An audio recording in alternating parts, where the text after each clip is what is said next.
गुजरावाला की इंसदादी दहशतगर्दी अदालत ने 9 मई को हसास तनसीबात पर हमले और जलाओ घिराव के मुकदमे में गिरफ्तार 51 मुलजिमान को 5-5 साल कैद की सजा सुना दी। बलूचिस्तान के शहर हरनाई में धमाका, 15 अफराद जख्मी, करीबी अस्पताल मुंतकिल कर दिया गया। वज़ीर आला सरफराज भुट्टी ने धमाके की रिपोर्ट तलब कर ली। वफाकी काबीना ने इस्लामाबाद हाई कोर्ट के जजेस के खत पर इंक्वायरी कमीशन बनाने की मंजूरी दे दी।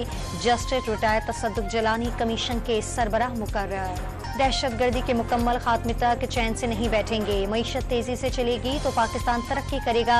वज़ीर आज़म शहबाज शरीफ का वफाकी काबीना के इजलास से खिताब।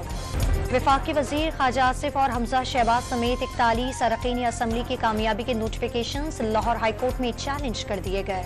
हुकूमत की आवाम से ईदी समेटने की तैयारी। ईद उल फितर से कबल पेट्रोल की कीमत 11 रुपए इजाफे से 290 रुपए फी लीटर तक पहुँचने का इम्कान। पंजाब हुकूमत का अशिया की कीमतें चेक करने के लिए नया महकमा बनाने का ऐलान। अब किसी को मनमानी कीमत वसूल करने की इजाजत नहीं होगी।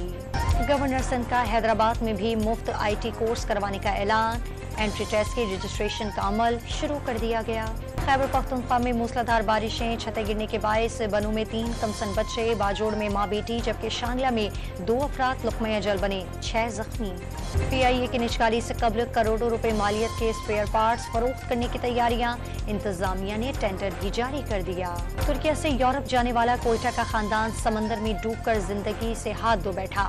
माँ, मियाँ बीवी और 4 बच्चों को इस्तांबुल में सुपुर्द खाक कर दिया गया।